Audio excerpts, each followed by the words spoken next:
Hey guys, and welcome to another top tip video for Christmas in July. Now you'll recognize these bags because in my last top tip we showed you how to decorate them using your embossing folders. But I want to show you another top tip, and this one comes from my friend Brenda. I share a lot of Brenda tips with you guys, don't I? Brenda brought this to my world. Not the tool itself, but the way she uses it, and I think it is so cute. So I want to share this with you. This is just tulle. You've seen this before. It's not glitter tulle. Why is it not glitter? Because I don't like the glitter flaking everywhere. So I buy the tulle that is not glitter. But I want to show you what she taught me. All right, so here's our little gift bags that we have. And let's start with this one because I think it's so cute. What you would want to do is do some punching up here. Let me show you. Now, this is a little bit of Maymay. This is not Brenda. This is what I would do. This is my corner rounder. And to dress up the top of this bag a little bit, I'm going to put it into my 1/2-inch corner round and just corner round that just a tiny bit, like so, just to, you know, zhuzh it up. And then I'm going to take my crocodile. So I want to close this bag down on whatever I put inside of it. So I'm going to fold this over like so. And using my crocodile, I'm going to poke some holes. And I like to use the larger option. It makes things easier when we're running our ribbon through. What you'll do is you'll put one hole on one side and one hole on the other. And this allows you to run your tulle through the bag. So you can see we got a couple holes. Imagine I've already put a prize in here. I'm going to close this up. Okay, so imagine this bag has a prize in it or has a gift in it already. And what I will do is take a length of tulle. Now, I leave it on the roll until I know exactly how much I need, and then I'll cut it off.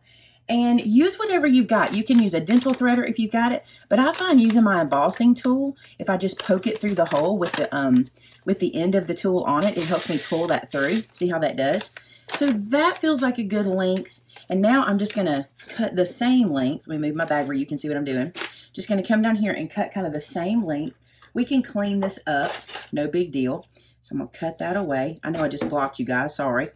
All right, and then I'm going to bring the other side into my bag. Same way, just put that to the back, take my embossing tool, poke it through, and then I can bring my tool through. Okay, there we go. Pull these guys in, just like so. Now, why the tulle? You're like, but why not other ribbon? Watch what happens with tulle. I know that a lot of us struggle with bows, right? Tulle makes the easiest bow ever.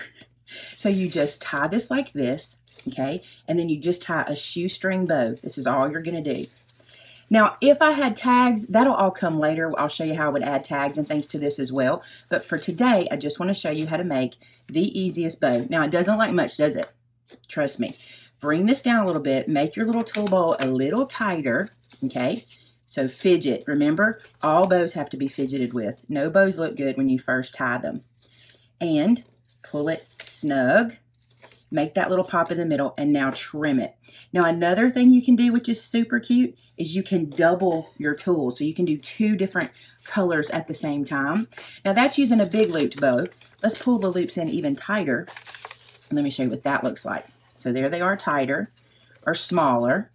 And then just fluff them up. This to me is so cute because, and I'm going to make it even smaller this time, is you can decide how you like your bows. You might like the bigger bow, you might like the smaller bow.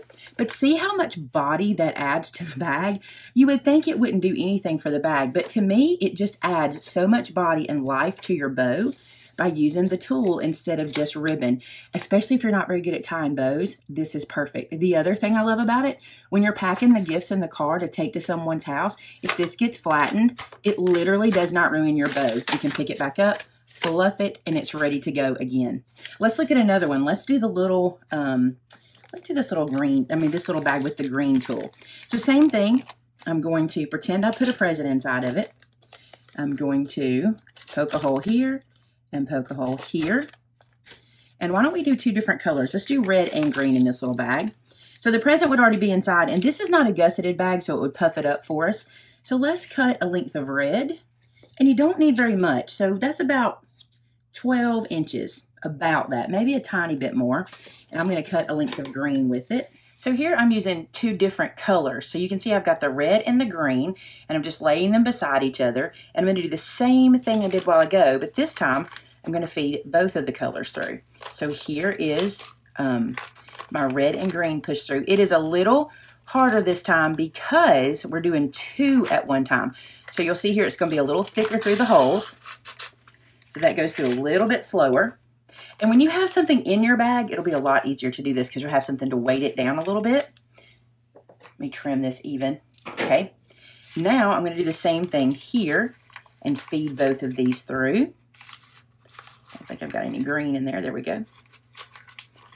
Perfect. Got them both. And then feed those through like so. And this is very much like doing geomesh or deco mesh wreaths. This always looks bad until you have it tied. This is never going to look good till you're done. I was trying to tell my mom the other day, she was struggling with her wreath. She's really sad about her wreath making skills. And, you know, some people just can and some people just can't make wreaths. But I was trying to tell her that with mesh, you have to complete any project. Mesh never looks good until you get it done, and then it looks good. All right, so let's pull this in. And now what we do is we separate the little tool. You want to pull that apart like so. And look at that. It just fluffs up and it looks so good and it's so forgiving. And again, it just looks fancy, right? And you can trim your ends because the ends are going to get a little messy when you're pulling them through, and that's okay. Just trim those off. It's like giving it a haircut.